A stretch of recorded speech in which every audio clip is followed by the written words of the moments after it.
In the beginning, God created the heavens and the earth. It took him 6 days to create everything, and on the seventh day he rested and made the day holy. Then God created man and made him the Garden of Eden. This man was Adam. God put all of the animals before Adam so he could name them and find a companion. But Adam couldn't find any suitable animal to be his companion. God then made Adam fall in a very deep sleep, and he took one of his ribs and made woman. The two of them lived in the Eden garden and could eat anything except from the forbidden tree. Then the snake came to the woman and told her to eat from it so she could become as strong as God. She took the fruits and also gave them to Adam, and both of them ate from the forbidden tree. The pair became ashamed that they were naked and hid in the bushes. God then came to earth and asked Adam what happened. Adam blamed the woman that she gave him the forbidden fruit, and the woman blamed the snake. The pair was banished from the Eden garden, and the snake lost its legs. Once they were banished, Adam named his wife Eve, which means life. They had 2 children, Cain and Abel. Cain sounds like the Hebrew word for brat, so Adam said that with the help of God, he brought forth man. The brothers worked the land. Cain was growing plants and fruits, and Abel animals. Both of the brothers brought offerings to God, and he favored Abel's fat meats. Cain got angry and killed Abel. This was the first murder. God made Cain wander the world as punishment. In this case, the word means the Middle East, since this is where the events of Genesis take place.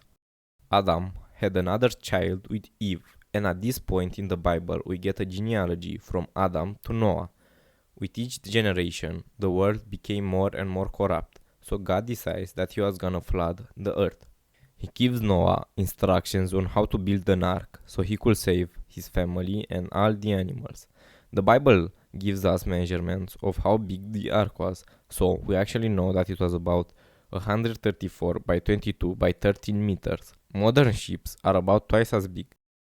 After the ark was built, God flooded the earth. After the flood, the ark ends up on the mountains of Ararat. And God regretted that he flooded the earth and said that for the rest of time he will not do something like that again. When Noah came out of the ark, God established the covenant, which said that they shall conquer the earth, but shall not kill each other and eat meat that has its lifeblood still in it. So he could remember God made the rainbow. Noah and his sons then proceeded to repopulate the earth, and these new peoples tried to build a tower so big that it would reach heaven. God destroyed the tower before it could be completed and confused their language as punishment, since until that point all of them spoke one language. The tower is called Babel, which means confusion in Hebrew. After this event, the Bible gives us a genealogy from Noah to Abraham. God calls Abraham and tells him to get out of his father's land and go where he tells him.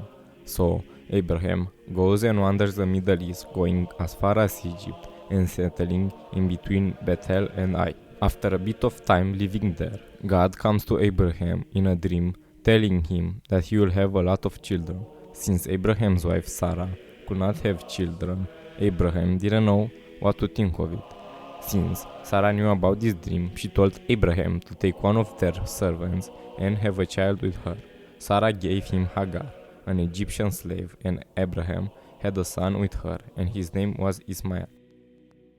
God then came again to Abraham and told him that every man in his house shall be circumcised as a sign of the covenant of God and Abraham's people. Abraham then circumcised every man in his house, and every newborn was circumcised 8 days after their birth. At this point in time, Abraham was living in between Kadesh and Shur. Him and Sarah were very old, but miraculously, God gave them a son, Isaac. Ismael became laughing at Isaac. Sarah, hearing this, became angry and told Abraham to exile Ismael, and he did, even though it saddened him. Next, God tested Abraham. He told him to sacrifice Isaac. Even though he was heartbroken, Abraham took Isaac and traveled to the mountain where God told him. When they arrived, The two of them made an altar and Abraham tied Isaac to it. Just as he was raising his knife to kill his son, an angel came and told him to sacrifice a nearby ram. Then God knew that Abraham was truly faithful. In the next part, we are gonna continue with Isaac and his descendant.